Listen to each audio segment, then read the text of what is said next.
She wasn't supposed to say it, but the second her eyes dipped, just for a fraction of a second, just long enough to register what was pressing against the fabric of Sung-ho's perfectly tailored pants, the words tumbled out of her mouth before her brain could stop them. That's way too big. Everything stopped. The air, her heart, time itself. Sung-ho didn't laugh, didn't smirk, didn't rush. He simply tilted his head, those dark eyes locked on hers like she was the only thing in the entire room worth looking at, and took one slow, measured step forward. Close enough that she felt the heat radiating off his chest like a furnace. Close enough that her back flattened against the cool marble wall of his private penthouse. Close enough that she forgot her own name. Zara. His voice came out low and unhurried. The kind of calm that didn't comfort you. The kind that told you this man had never once lost control in his life, and that was somehow more terrifying than if he had. Look at me. She did. And the patience in his eyes, that slow, consuming hunger wrapped in iron restraint, made her knees stop working. I'll take care of you, he said softly, his thumb tracing the line of her jaw like she was something precious. I promise. Her pulse was a drumline in her throat. She wanted to believe him. She did believe him. But this was never just about tonight, was it? It was about what came after. Because men like Sung-ho Park didn't do temporary. Men like him didn't let go. And if she let him pass this wall, if she let him all the way in, there would be no version of this story where she walked away clean. Welcome to City of Tales. Before we go any further, please like, share, subscribe, and tap that notification bell so you never miss a single story. Now, let me take you back. Because this didn't start here, in this penthouse, with her back against his wall and her whole body forgetting how to function. This started 6 months ago on a night Zara almost didn't even go out. She wouldn't have been at that art show at all if her best friend hadn't essentially dragged her through the door. Too many people pretending to understand paintings that looked like someone sneezed on a canvas. Too much overpriced wine. Too much noise. She'd been mapping the fastest exit in her head when she felt it. That particular electricity that happens when someone is watching you. Not glancing. Watching. She scanned the room and found him immediately. And standing at the far end like he'd grown out of the floor. All black everything. Posture so still he could have been mistaken for an installation piece. But he wasn't looking at the art. He was tracking the room. Every entrance, every exit, every person who came in and every person who left. Like a man who never fully trusted a room. And then his eyes landed on her. She didn't look away. Neither did he. 30 minutes later, Zara slipped out to the balcony because she needed to breathe. She didn't expect company. But suddenly, there he was. Standing beside her in the dark like he'd been there the whole time. You hate being in there, he said. Not a question. She turned, startled. How do you figure that? You've been here over an hour and you haven't said a single word to anyone. Her stomach dipped. Are you watching me? Yes. No smile. No explanation. Just the truth. Offered flat and simple like it was the most natural thing in the world. She should have walked away. Any woman with sense would have walked away. But there was something about a man who didn't bother to perform innocence. Are you scared of me? He asked quietly. She looked at him. Really looked. The hard angle of his jaw, the weight behind his eyes, and the terrifying realization hit her. No, she wasn't scared of him. She was scared of how much she didn't want to leave. Before she could say anything, his phone buzzed. He glanced at the screen and transformed. Whatever warmth had been there, gone. His voice when he answered was sharp and cold and commanding. Rapid Korean she couldn't follow, but she didn't need to. This wasn't a businessman taking a call. This was something else entirely. He ended the call and turned back to her. I have to go. And just like that, he was gone. The next morning, Zara sat in her usual corner booth at her favourite cafe, laptop open, coffee in hand, working on a branding project for a client. A second coffee appeared on her table. She looked up. No server in sight. Beneath the cup, a card. No name, no title, just a phone number. She didn't call it. But 3 days later, he walked into that same cafe, sat by the window with his back to the wall, laptop open. He didn't look at her once. 2 days after that, she came out of her apartment building, and he was leaning against a black car on the street below, phone in hand, entirely unbothered. He didn't speak. Then it was the bookstore she went to every Thursday, the one tucked between a dry cleaner and a nail salon on Morrison Street. He was in the poetry section holding a book he was clearly not reading. Every time she saw him, her heart did something embarrassing. He never approached, never pushed. He was just there, always there, gravitational. It should have been alarming. It felt like being chosen. One evening, she left the cafe later than usual, and the Pacific Northwest rain was coming down sideways. She'd forgotten her umbrella, obviously. She was steeling herself to make a run for it when something appeared over her head. She turned. Sung-ho stood beside her, umbrella raised, expression unreadable. "Take it," he said, pressing the handle into her hand, stepping out into the downpour without another word. Just walked away. No jacket, no hesitation, getting completely soaked. Something cracked open in Zara's chest.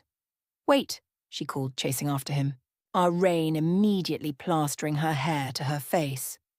"Why do you keep showing up? Why are you always just there?" He stopped, looked at her for a long moment. "Because I can't make myself stop. That's not an explanation. It's the only honest answer I have." That night, Dominique showed up with a bottle of Malbec and the energy of a woman who had thoughts. Girl. She poured 2 generous glasses. Men who look like that and act like that are either completely obsessed or completely dangerous. Probably both. Zara stared at the business card sitting on her coffee table. "I don't even know his name." Dominique raised both eyebrows. "Google him." Zara opened her laptop, tried the phone number, tried a reverse image search using the mental photograph she'd taken of his face, tried every keyword combination she could think of. Korean businessman, Seattle. Gee, nothing. Not a LinkedIn, not an Instagram, not so much as an old Facebook post from 2009. He didn't exist online. "That's not a normal person," Dominique said, her voice dropping. "Everyone exists online." Zara's stomach turned. So who exactly was he? Late that night, alone, she picked up her phone and typed one message. "Who are you, really?" She hovered over the send button for a solid 30 seconds, then pressed it. The 3 dots appeared immediately, pulsed once, twice, and then disappeared. No message. Zara sat in the silence of her apartment feeling something she hadn't felt before around him. Cold. He knocked on her door the following evening. No warning, no text, just 3 sharp raps. She opened it. He stood in her hallway in dark jeans and a black jacket, looking exactly like someone her mother would tell her to run from. "All come with me." Not a question. Not a request. A simple statement of what was about to happen. She grabbed her coat. They drove in silence through downtown Seattle. The city lights slid past the windows like something out of a film. His jaw was tight, his hands steady on the wheel, and he didn't explain and she didn't ask. 20 minutes later, they pulled up to the waterfront. The sound of the Sound hitting the pier filled the quiet when they stepped out. He walked to the edge of the dock and stood there, staring at the water like it owed him something. Then he spoke. "I'm not a safe man." Zara felt the weight of those words. He turned to face her, and what she saw in his eyes made her chest hurt. "If you have any sense," he said carefully, "you'll stop answering when I show up. You'll block my number. You'll pretend we never met." She looked at him. The smart thing to do was standing right there, outlined in city light and good sense. But all she felt was pull. "What are you into?" she asked. "Things you'd be better off not knowing." "That's not an answer. It's the only one I'm able to give you." She stepped closer, then stopped coming around. His voice roughened. "I can't." "Why?" "Because I've been trying," he exhaled, "and I keep ending up wherever you are." The air between them felt live. She should have been running. She was leaning in. "Don't lie to me," she said quietly. "Whatever this is, whatever we're doing, don't ever lie to me." He nodded. I won't. On the drive home, she noticed it. A black SUV sitting 2 cars back, patient and consistent. She glanced at Sung-ho.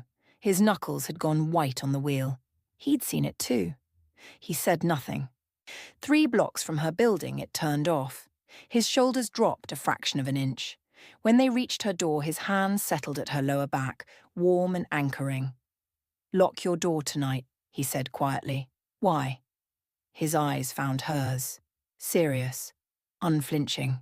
Just do it. Don't open it for anyone. Sung-ho, please. The words sat between them heavy with everything he wasn't saying. She nodded. She watched him walk away into the dark of the parking lot and stood there with one question circling her mind like a drain. What exactly am I walking into? The Thursday everything collapsed started ordinarily enough. A client she'd spent 3 weeks building a full brand identity for simply stopped responding. Calls, emails, nothing. Then she found the rent increase notice taped to her door like a personal attack, or $200 more per month that she absolutely did not have. She tried to call Dominique to decompress and her phone died completely. Dead battery, dead client, dead bank account. Zara ended up sitting on the front steps of her building as the Seattle rain began to fall. She knew she should go inside. She didn't move. The rain soaked through her jacket, through her jeans. She sat there and let it. She didn't hear him come up. One moment she was alone, and then he was just there, sitting beside her on the wet concrete steps like he belonged there. He didn't ask what was wrong. He didn't try to fix it. He just sat. Rain dripped from the ends of his hair, darkening the collar of his shirt. He didn't seem to register it. After a long while, his hand moved and covered hers. His palm was warm and steady, and something inside Zara that had been pulled tight for a very long time finally gave way.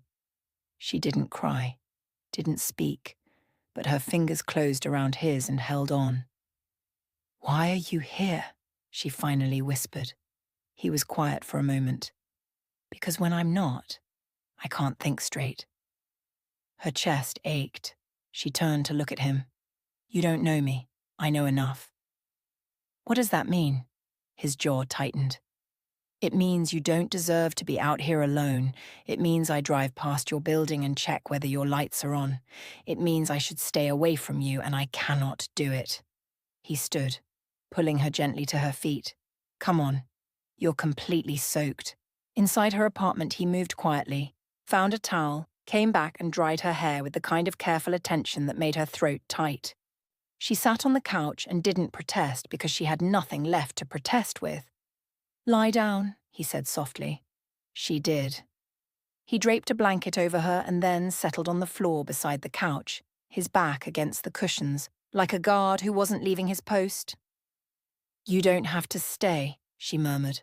"I know." He stayed. The last thing she remembered before sleep pulled her under was the warmth of just having someone present. For the first time in weeks, she felt safe. When she woke, sunlight was streaming through the windows. He was gone, but her door was locked from the inside, which meant he'd locked it on his way out without a key. Her phone, fully charged and sitting on the coffee table, had one new message. "You're not alone anymore." Zara read those 4 words and couldn't decide whether to feel held or terrified. Maybe, as she thought, it was possible to feel both. After that night, something between them broke open and stayed open. He texted in the mornings, simple things. Did you eat? Do you need coffee? He showed up at her cafe and worked across the room, never demanding her attention, never intruding, just present. A constant hum in her awareness. Every time their eyes met, the air tightened. Every accidental brush of hands charged the space between them like a wire. It was becoming impossible to ignore, and neither of them was trying very hard to. It happened on a Saturday. Zara was struggling up to her 4th-floor apartment with too many grocery bags cutting into her fingers, arms burning, pride the only thing keeping her from admitting defeat. She made it to the 2nd-floor landing before she looked up and found him standing above her. "Let me," he said, already moving toward her. "I've got it." He took all of it, every single bag like they weighed nothing. She followed him up the remaining 2 flights and tried not to notice the way his shoulders moved under his fitted black shirt, which she absolutely noticed. At her door, she fumbled for her keys. "Thank you," she said, looking up at him. He was standing too close, and when she looked at his face, his eyes had dropped to her mouth. The groceries ceased to exist. The hallway ceased to exist. Sung-ho. Her voice came out barely above a whisper. His hands flexed at his sides. "Why won't you kiss me?" She heard herself ask it before she could stop it, and she didn't take it back. His expression shifted into something raw. "Because once I start," he said, voice rough, "I won't know how to stop." Her whole body responded to that. "Then don't." Zara, I'm not scared of you. I know. She stepped closer. You should be. Why? Because of the danger. Because of who you are. Because of secrets. His breathing changed, got heavier, got uneven. Because once you're mine, he said quietly, I don't know how to let go. She placed her hand flat against his chest. She could feel his heartbeat absolutely racing. Maybe, she said, I don't want you to. Something behind his eyes gave way. He leaned in, his hand cupping her face, his thumb tracing her bottom lip like he was asking permission and confirming the answer at the same time. She closed her eyes. His phone rang. He went completely still, then pulled back, his expression shutting down like someone had thrown a switch. He looked at the screen. His jaw went hard. I have to go. He was already moving. Lock your door. And he was gone. She stood in her hallway with her hands still raised toward where his face had been, heart hammering, completely undone. What just happened? Hours later, scrolling through her phone in a half-dazed attempt to do actual work, a news alert stopped her cold. Warehouse fire in Seattle's Chinatown district. Possible arson. Authorities investigating. She stared at the words. The phone call. The way he'd shut down and left so fast. She opened her messages and typed, Are you okay? Sent it.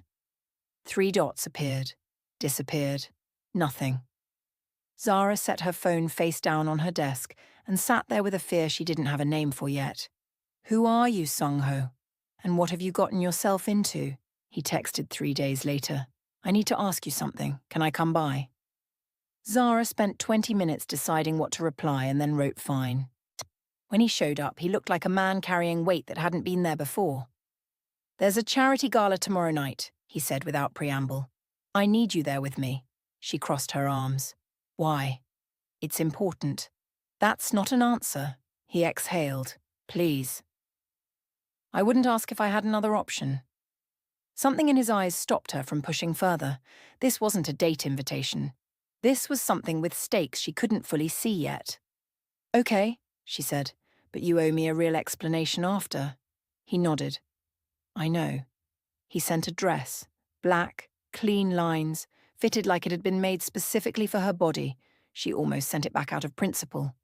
Then she put it on and looked in the mirror and kept it. When he picked her up, the way his eyes moved over her told her he noticed everything. You look beautiful, he said, quiet and certain. She didn't thank him for it, but she kept the words. The gala was held in a hotel that overlooked the water, all crystal chandeliers and designer fabrics, and men with the specific kind of polished danger that comes from generational money. Sung-ho's hand rested at the small of her back from the moment they walked in, warm and possessive and constant. She noticed how he moved through the crowd, who he acknowledged, who he avoided, where his eyes went.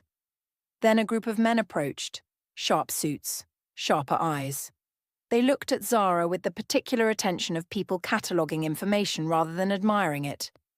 Sung-ho, one of them said, his accent thick. You came alone last time. Sung-ho's hand tightened at her waist. This is Zara, he said smoothly. My girlfriend. The air left her lungs. His girlfriend.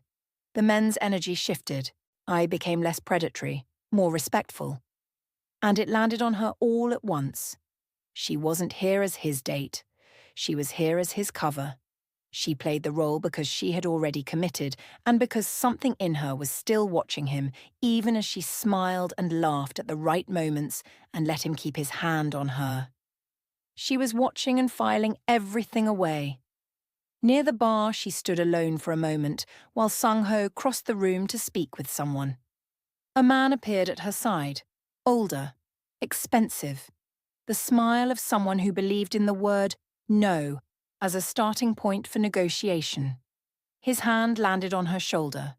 Before she could react, Sung-ho was there. His hand shot out and gripped the man's wrist with a control that made the man's face drain. Don't. 2 letters.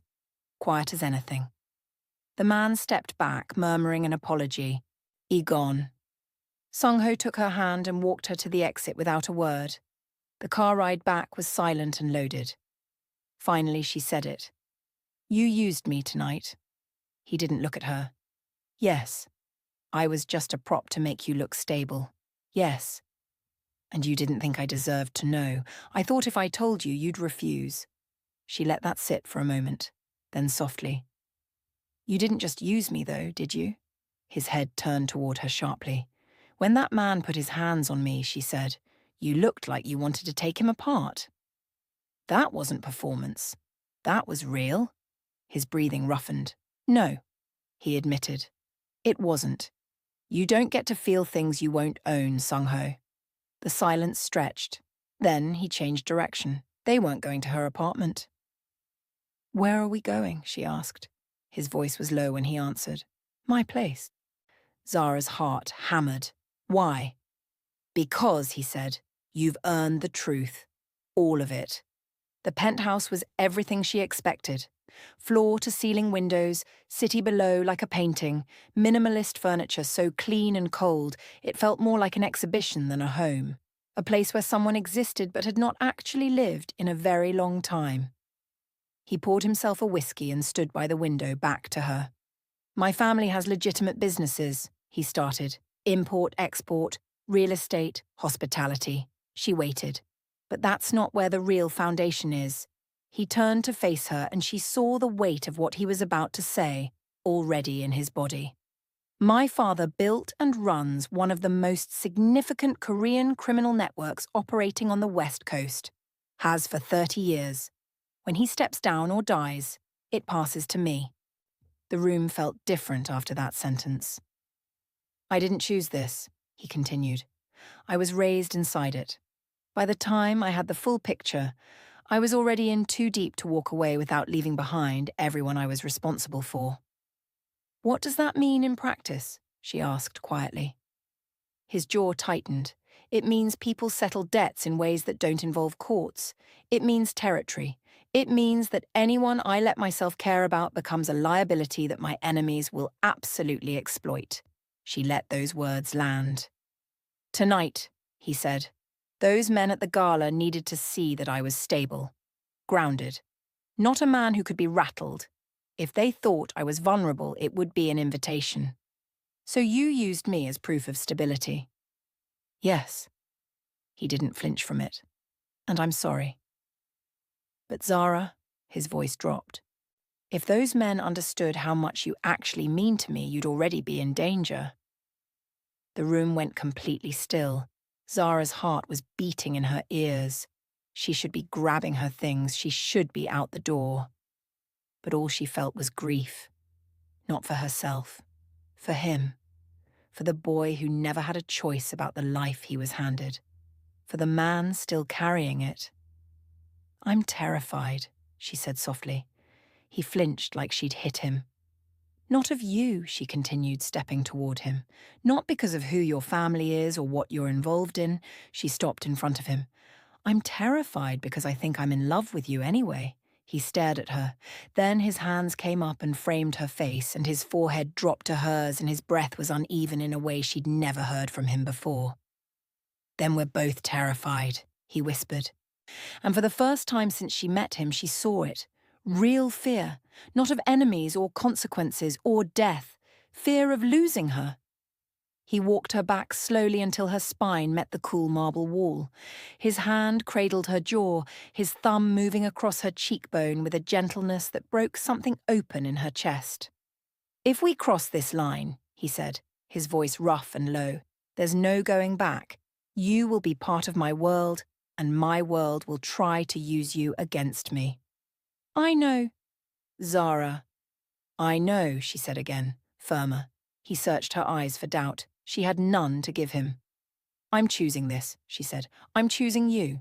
Something in him gave way completely. Whatever walls he had built, whatever distance he had maintained, it collapsed. I'm yours, he said hoarse, completely. Her breath caught. Say it again. I'm yours, Zara. Ah, for as long as you'll have me. She pulled him in by his shirt and her voice was barely sound. Then show me. His eyes darkened. Are you sure? She looked at him. This dangerous, fractured, beautiful man. And she nodded. I'm sure. His kiss was not what she had imagined. It was slower, deeper, like he was memorizing something he was afraid of forgetting. His hands moved with deliberate care, one holding her face, one drawing her close, and she could feel everything. The heat of his chest, the tension in every muscle, the proof of how much he wanted her pressed against her. Her breath hitched. And when her eyes dropped, just for that one unguarded second, the words slipped out in a whisper she couldn't reclaim. That's way too big. Everything stopped. He went still. Then slowly he tilted her chin up and made her look at him. Zara. His voice was a low current. Look at me. She did. His eyes were dark with want and something steadier underneath it. Patience, care. I'll take care of you, he said, his thumb gentle on her jaw. I promise. Her pulse was everywhere at once. She believed him. Okay, she whispered. He carried her like she was something worth protecting, laid her down on sheets that smelled like him, and took his time. Every touch measured, every kiss unhurried. He mapped her like she was a language he intended to be fluent in. Tell me if it's too much, he murmured against her skin. Tell me if you need me to slow down. She didn't want slow. She wanted all of him. And when he finally moved against her, filling her carefully, completely, she gasped. Breathe, he said, forehead against hers. I've got you. He moved with a restraint that made her ache, slow, steady, reverent. This wasn't just desire. This was a line being crossed that neither of them would cross back. And when she finally came apart in his arms, his name on her breath, she felt it shift. Something permanent. She was his. Entirely. Afterward, they lay tangled in the quiet, her head on his chest, his arm holding her like he was certain she might disappear. For a long time, neither of them spoke. Then she asked the question she'd been avoiding since the beginning. What happens now? His chest rose and fell under her cheek. When he spoke, his voice was rough. Now I protect you. From what? From my world. From everyone in it who would use you to get to me. Sung-ho. He paused. Even from me, if it comes to that. Her heart clenched. I don't need protecting from you. Yes, he said, his hand moving to cup her face. You do. There was something in his expression. Something that looked like the beginning of goodbye. Don't, she whispered, her hand covering his. Don't do that. Not tonight. He looked at her for a long moment. Then he pulled her back against his chest and tightened his arms and pressed his mouth to her hair. Not tonight, he murmured. Tonight you're mine. She closed her eyes and memorized him. The feel of his heartbeat, the warmth of his skin, the particular way this moment felt suspended in time, because some part of her knew it wouldn't stay this still. When she woke the next morning, the other side of the bed was cold and empty, her chest pulled tight. On the pillow where he'd slept, there was a note. Stay inside today. Trust me. She stared at those 5 words. Her phone had no messages, no calls. The penthouse that had felt like shelter an hour ago now pressed around her like walls. She got dressed and went to work anyway. By noon she felt the eyes. She looked up from her laptop in the cafe, and her blood chilled. A man stood across the street, tall, dark jacket, not pretending to be anywhere else, just watching. Her hands shook when she dialed. He answered on the first ring. Where are you? Cafe on Morrison. There's a man outside watching me. Don't move. He was there in under 5 minutes. She didn't question how. He came through the door like the weather had changed, controlled fury in every step. He found her eyes first, checked her, checked the window. His jaw turned to stone. He made a call in rapid Korean, quiet and clipped and cold. Then he sat across from her without looking away from the street. Who is he? A message. From who? People testing whether I'll react. Her stomach dropped. And? His eyes came to hers. They got their answer. That night he packed a bag of her things without asking. Clothes, laptop, toiletries. What are you doing? You're staying with me. Sung-ho, you're not going back there until this is resolved. You can't just... He turned and looked at her with an expression that made the rest of the sentence disappear. Yes, I can. It wasn't cruelty. It was fact. She couldn't sleep. She opened his nightstand looking for a phone charger and found a gun instead. Black, cold, undeniably real. She picked it up with trembling hands. Don't touch that. She spun around. He stood in the doorway. You have a gun? Yes. In your nightstand? Yes. How many do you have? He didn't answer. She set it down. This is your actual life. I told you I wasn't safe. I know. Ah, but there's a difference between knowing something and holding it in your hands. He crossed the room and locked the gun back in the drawer. I won't apologize for protecting myself, he said. Or for protecting you. She looked at him for a moment. Then teach me. He frowned. What? If I'm going to be in your world, I need to know how to survive it. Teach me. Something moved across his face, pride and pain braided together. You don't understand what you're asking. Yes, I do. He studied her. Then he nodded. My way. Fine. Zara. Once you learn this, it changes you. There's no forgetting it. She held his gaze. I'm already changed. Training started the following morning. Home gym, mats on the floor, weapons case locked against the wall. First rule, he said, all business. Every room you enter, find 2 exits. Second rule, trust the thing in your gut. If something registers as wrong, believe it. He taught her how to spot a tail. The patterns, the repetitions, the tells, then the physical work. If someone grabs you from behind, he said, moving in behind her, you have seconds. His arms wrapped around her in demonstration. Her breath caught. Break the thumb, he said close to her ear. Weakest point. She tried to focus on his instruction and not on him. Show me. She twisted, broke his grip, and the momentum brought them chest to chest. His breathing changed. Hers did too. Again. They ran the drill 6 times. Each time they ended closer, the air between them denser, pulled tighter like a string about to snap. On the 6th attempt, when she spun free and turned to face him, something broke. His hand caught her wrist, and then he was kissing her. Hard and consuming and stripped of all the restraint he usually wore like armor. They fell back onto the mat, his body covering hers, his hands in her hair. This was not gentle like the first time. This was raw need with no patience left in it. When he finally pulled back, they were both breathing like they'd been running. You should hate me for what I've dragged you into, he said, hoarse. She shook her head, hands still in his shirt. I should. I don't. I've pulled you into a world where you have to learn to fight just to be safe. I know. You should walk away. I'm not going to. His forehead came down to hers. Why? Because I choose you. All of it.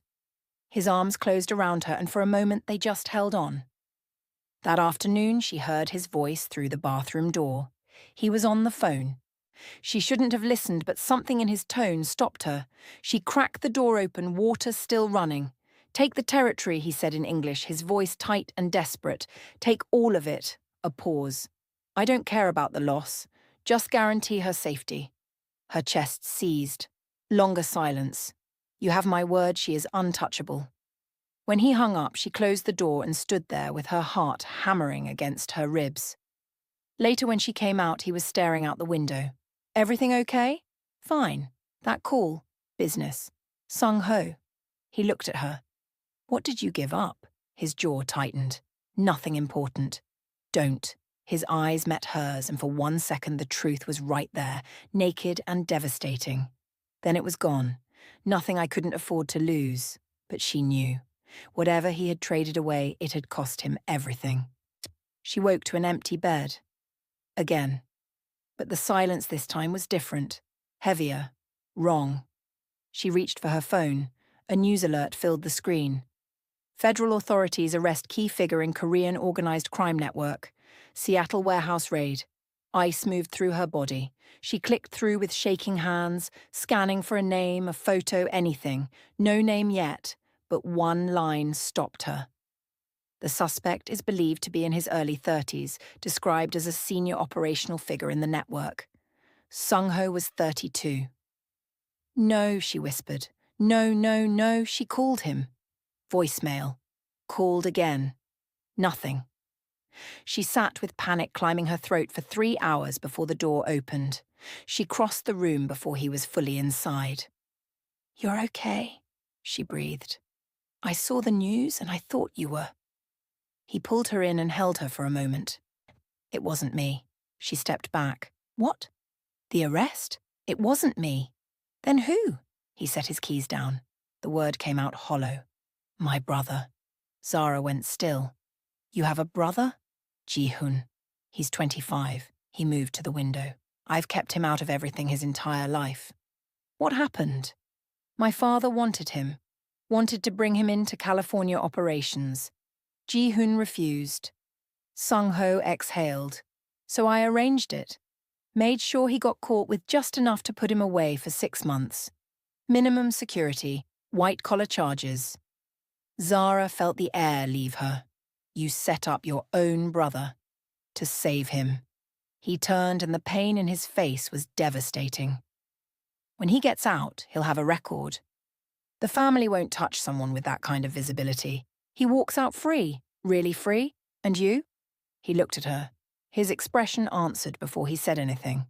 I stay." "Why?" "Because if it's not me holding this, it's him.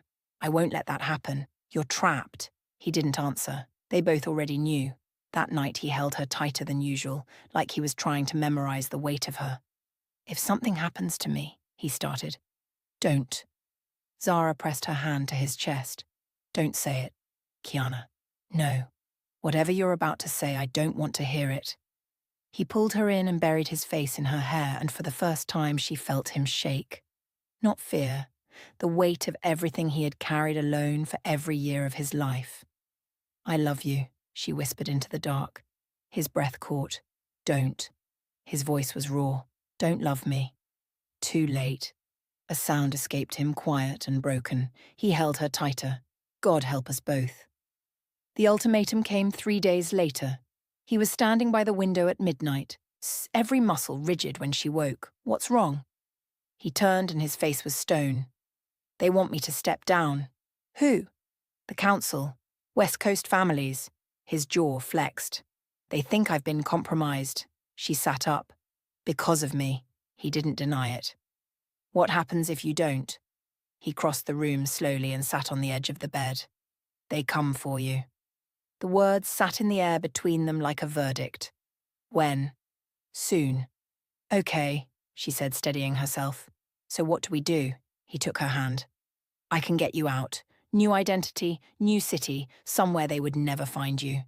You'd have to leave everything. Leave you." The look in his eyes nearly took her apart. "Yes. And you'd stay here and keep fighting this alone. It's the only way to make sure you're safe. By not having you at all. By keeping you alive." Zara stood. "No." "Zara." I said no. "You don't understand what you're refusing. These people don't negotiate and they don't forgive. If you stay, I'm not running." She stepped toward him, placed both hands flat on his chest, felt his heart slamming. "I'm not choosing a life without you in it. You're choosing war." "No." She looked up at him. "I'm choosing you." 6 months of careful control shattered. He pulled her into his arms with a force that stole her breath, his face in her hair, his whole body trembling with everything he had been carrying alone. "You're going to get hurt," he said. Hoarse. "Maybe. You could die. So could you." "Sung-ho, I love you." She pulled back to look at him. I love you and I'm staying. Whatever comes next, we face it together. His hands framed her face. You're the bravest person I have ever met, he said, and the most stubborn. Probably. Then we fight. On together. He kissed her like it was both a promise and a prayer. When they finally came up for air, something had fundamentally changed. This was no longer just love. This was two people who had chosen each other past the point of safety. They were in it now. All the way. The next morning he made the call. His voice was cold and final when he spoke in Korean. When he hung up, he turned to her. It's done. What is? I told them no. Now we prepare. The war was not what she had expected. No shootouts, no dramatic standoffs. Just quiet moves across a board she was only beginning to understand. Hours of phone calls in Korean she couldn't follow. Meetings in restaurants where the food was barely touched. People in expensive suits with eyes like calculations. He always came home to her. And slowly she stopped waiting for it all to collapse and started trusting the process. Trusting him. 3 months later, something lifted. She felt it before she saw it. The tension that had lived in his shoulders for as long as she'd known him finally, gradually began to ease. The men who had watched from across streets were gone. One evening he came home early. She looked up from her laptop, surprised. It's over. Her heart stuttered. What? The threat? It's handled. She crossed to him. How? Leverage. Alliances. I gave them California territory, a stake in 3 shipments, and my father's seat on the council. Your father agreed to that? Sung-ho's expression went very still. He didn't have a choice. I made certain of it. She looked at his face. You gave up everything. No. He pulled her close. I gave up his empire. Not mine. Not ours. And that was when it settled into her bones. Love isn't safety. Love isn't easy circumstances or a life that cooperates. Love is showing up when every reasonable thing is telling you to leave. It's choosing each other past the point where choosing is comfortable. It's staying. 2 weeks later, he cooked dinner. Actual dinner. From scratch. In his own kitchen. She sat at the island and watched him move with an ease she hadn't seen before and felt warmth settle in her chest like something finally exhaling. This was what they had been fighting for. Not the penthouse, not the security. Just this. The ordinary version of each other carved out of extraordinary circumstances. I have something to tell you, he said, plating the food. He set the plates down and leaned back against the counter. I'm pulling back. From what? From the family. He met her eyes. Not completely. I can't vanish entirely. But far enough. Far enough to build something different. What kind of different? A life. His voice was steady. An actual life. With you. If that's something you want. Sung-ho. He reached into his pocket and pulled out a key. Not a ring. A key. Move in with me, he said. Not because it's safer here. Not because I need to watch over you. Because I don't want to wake up to an empty apartment anymore. Zara looked at the key in his palm.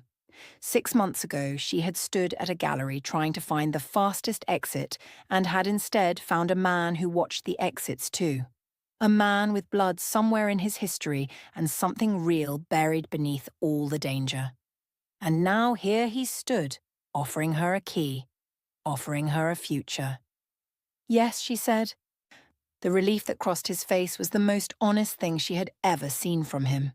He closed the space between them and pulled her in, his face in her hair. I love you, he said. I should have said it long before now. You're saying it now. I love you, Zara. Completely. She felt tears press at the back of her eyes. I love you too.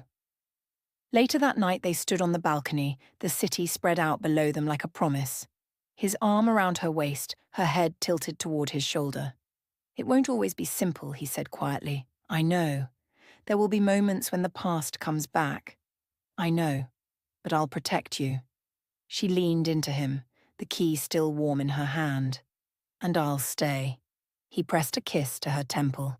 and standing there wrapped in each other, looking out at a city that had tried to swallow them both whole, Zara understood the thing she had been circling since the beginning. This love would never be uncomplicated. It would never be safe or clean or simple. It would be messy and hard and sometimes frightening.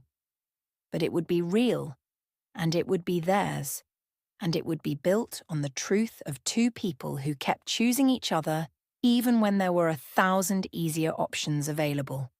And that was more than enough. The end. Thank you so much for spending this time with K Stories by Emma.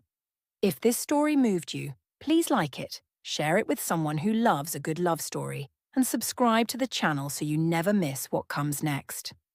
Until next time, keep choosing love even when it's complicated. Keep fighting for what actually matters. And never stop believing in the kind of redemption that changes people from the inside out.